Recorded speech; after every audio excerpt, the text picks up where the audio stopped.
एक बड़ी खबर।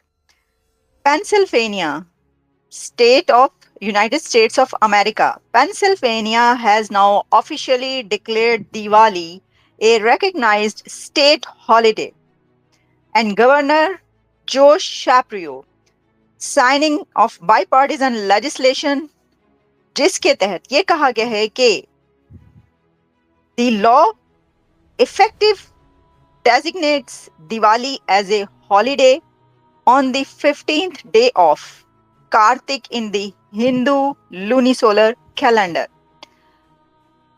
तो Pennsylvania officially is the first state of America जो डेजिग्नेट किया है कि हॉलिडे होगा, Diwali is a state holiday.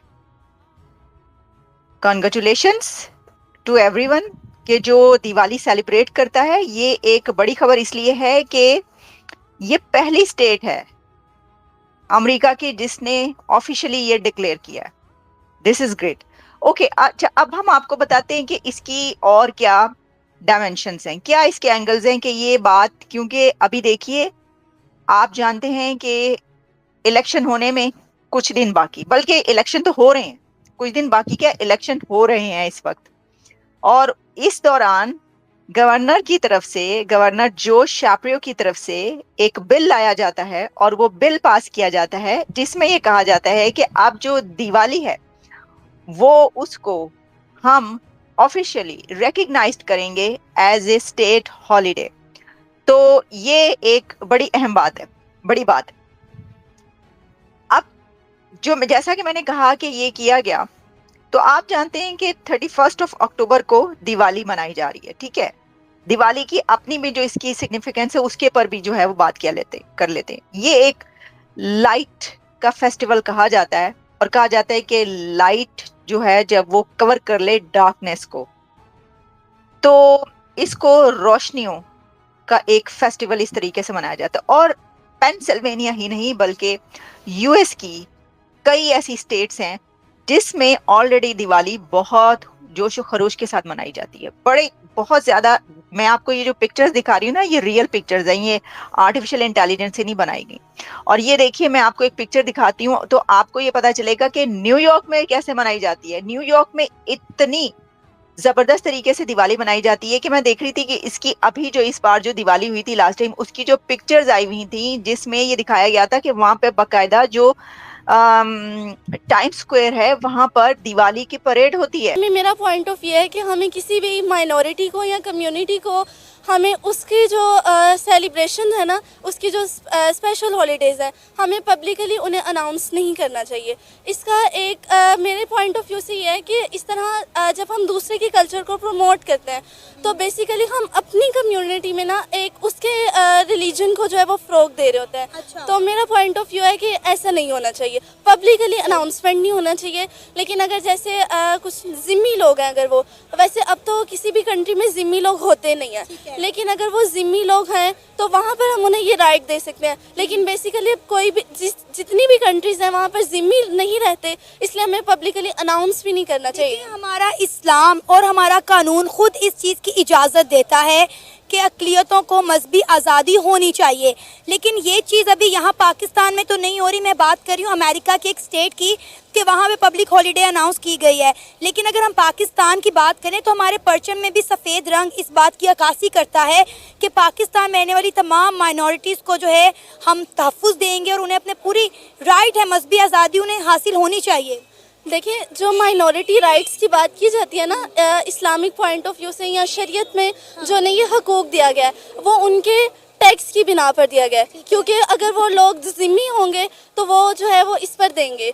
लेकिन अब किसी भी कंट्री में ज़िम्मी ही नहीं है, तो इस पॉइंट ऑफ व्यू से जो है ना वो शरई हैसियत की बिना पर ज़िम्मी का ये राइट है, तो वो ज़िम्मी नहीं है, इसलिए उनका ये राइट बनता भी नहीं है।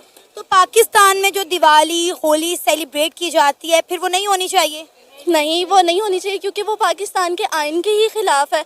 यहाँ पर जो है वो पाकिस्तान के आइन की खिलाफ वर्जी की जा रही है, क्योंकि माइनॉरिटी राइट्स जो हैं वो आइन में जो जिक्र किए गए हैं वो सिर्फ ज़िम्मियों के लिए, यानी वो लोग जो टैक्सेस दे रहे हैं, लेकिन पाकिस्तान में टैक्स का जो है वो नॉन मुस्लिम से कोई तस्वुर ही नहीं है, इसलिए फिर ये होना भी नहीं चाहिए। लेकिन अभी तो हम बात करें ना अमेरिका की, कि अमेरिका की एक स्टेट है, उसने पब्लिक हॉलीडे अनाउंस किया है, तो क्या वहाँ पे भी नहीं होना चाहिए? आप इस चीज़ को भी नहीं एक्सेप्ट करती? नहीं, मैं नहीं करती, क्योंकि हमें किसी भी रिलीजन को पब्लिकली जो है वो अपनी कम्युनिटी में रहते हुए अनाउंस नहीं करना चाहिए। अभी तो हम ये देख रहे हैं कि दुनिया में इस कल्चर को एक्सेप्ट किया जा रहा है। इंडिया का जो कल्चर है वो पूरी दुनिया जो है इसको एक्सेप्ट कर रही है। पूरी दुनिया हमें इंडिया के रंग में रंगती हुई दिखाई दे रही है। हम देख रहे हैं कि जिस तरह इंडिया की इंटरनल पॉलिसीज़ बेहतर से बेहतरीन हो रही हैं, इंडिया की फॉरेन पॉलिसी भी बेहतर हो रही है। जब इंडिया के प्राइम मिनिस्टर नरेंद्र मोदी किसी मुल्क के विजिट पर जाते हैं तो हम देखते हैं कि वहाँ पे इंडियन डायस्पोरा कैसे उन्हें पुरजोश तरीके से इस्तकबाल करता है। वहाँ पे इंडिया के रवायती और सकाफती गाने चलाए जा रहे होते हैं। तो हम ये देख रहे हैं कि दुनिया इस वक्त इंडिया के कल्चर को जो है एक्सेप्ट कर रही है, अडॉप्ट कर रही है, और कहीं ना कहीं ये सकाफत हम में भी पाई जाती है। देखिए, जो प्रमोशन हो रही है ना पब्लिकली यहाँ सारी कंट्रीज़ में, वो इसलिए क्योंकि इंडियन मज़हब जो है ना वो सेकुलरिज्म की तरह है, और तमाम लोग जो है ना वो सेकुलरिज्म को पसंद करते हैं कि उसमें ज़्यादा सख्ती नहीं है, जबकि बाकी रिलीजन इसकी निस्बत देखी जाए तो मजहबी पॉइंट ऑफ व्यू से हर रिलीजन जो है वो सख्ती का कायल है, लेकिन जो एक इंडियन रिलीजन है वो सेकुलरिज्म को जो है ना वो ज़्यादा प्रमोट करता है। कोई भी दुनिया का इंटरनेशनल इवेंट हो, उसके अंदर हमेशा जो बाजी ले जाता है वो इंडिया ही है। ठीक है। अब ये जो ब्रिक्स का इवेंट हुआ है, इसके अंदर मल्टीपल, मतलब आप इसको पर्सपेक्टिव से देखें, जो ओवरऑल जो वो बॉल गई है ना जिसकी जेब में, वो इंडिया ही है। ठीक है। सबसे जो पहली डेवलपमेंट हुई वहां पे वो था इंडिया के प्राइम मिनिस्टर और चाइना के प्रेसिडेंट की जो बायलैटरल आपस में वहां पे मीटिंग हुई। ठीक है। जनरली जब आप इंटरनेशनल प्लेटफॉर्म पे होते हैं, लाइक ये जो अब हमारा ब्रिक्स है, SCO हुआ, ये 15 से 20 मिनट की मीटिंग होती है। ठीक है। चलो अगर बहुत ज्यादा भी हो जाए ना तो 25 मिनट में चली जाती है। ये मीटिंग 40 मिनट पे रही है। ठीक है, 40 मिनट जस्ट 2% 1-to-1 मुलाकात प्राइम मिनिस्टर मोदी और चाइना के प्रेसिडेंट। बाकी साथ टीम वगैरह थी और ये चीजें नहीं, ये बायलैटरल मतलब मुलाकात हुई है, और ये 40 मिनट की मुलाकात हुई इन दो बंदों की। और ये सिर्फ मुलाकात नहीं थी, क्योंकि ब्रिक्स पे जाने से पहले ही लाइन ऑफ एक्चुअल कंट्रोल का जो मामला था उसके ऊपर पॉजिटिव एक रिस्पॉन्स आ चुका था। ठीक है। और वहां पे बैठ के फिर ये तय पाया गया, जो सबसे अहम वर्ड्स है, आप जरा पढ़ें आर्टिकल, उसके अंदर बड़ी अहम बात की गई, चाइना एंड इंडिया, उन्होंने इस बात पे इत्तेफाक किया कि हम लाइन ऑफ एक्चुअल कंट्रोल का जो मामला है उसको म्यूचुअली मिलके हम उसको सॉल्व करेंगे, जिसके अंदर विन विन सिचुएशन बनाएंगे। ऐसा नहीं कि मतलब एक मुल्क दूसरे को नाराज करेगा, हम दोनों को म्यूचुअल कंसेंट के साथ सॉल्व करके ट्रेड को कंटिन्यू करेंगे। ये बड़ी अचीवमेंट है मेरे ख्याल से इंडिया के लिए, चाइना के लिए भी मैं कहूँगा। जाहिर बात है, अगर उनका भी इशू है, इंडिया का भी इशू है, तो दोनों के लिए अचीवमेंट है। इधर एक चीज मैं सवाल करना चाहूंगा अबूजर भाई आपसे, और इसका फेयर जवाब दीजिएगा। इंडिया के फॉरेन मिनिस्टर पाकिस्तान आते हैं SCO की मीटिंग के लिए, और वो कहते हैं भाई ये तो एक SCO का ग्रुप है, तो मैं as a good group member मैं आ रहा हूँ, और इसके अलावा बायलैटरल कोई डायलॉग कोई मीटिंग नहीं होगी। लेकिन देखें ना, ब्रिक्स भी एक ग्रुप है, लेकिन वहाँ पे बायलैटरल डायलॉग्स हुए हैं, वहाँ पे मीटिंग हुई है, इवन बहुत से ऐसे एग्रीमेंट है जो साइन किए गए हैं। बेसिकली मैं इसको इस तरह से देखता हूँ, ये जो इवेंट था ना SCO का, अगर ये इवेंट जो अगर आप इसको लास्ट ईयर देखें, ठीक है, जब लास्ट ईयर इंडिया ने इसको होस्ट किया, तो वहां पे उन्होंने इसी तरह जैसे ब्रिक्स के अंदर अभी उन्होंने काफी सारी चीजें हासिल की, तब उन्होंने इंडिया में भी हासिल की थी। ठीक है। इस बार उनको जो एक होस्टिंग कंट्री था ना पाकिस्तान, इस प्लेटफॉर्म पे वो मतलब कंफर्टेबल नहीं थे कोई डील्स करने के लिए। होस्टिंग कंट्री उस तरीके से खेल नहीं पाया, उस तरीके से होस्ट नहीं कर पाया, फायदा नहीं उठा पाया। अच्छा, ब्रिक्स में अभी खबर ये आ रही है कि भाई इंडिया, ईरान जो है वो परमानेंट मेंबर बन गया है। पहले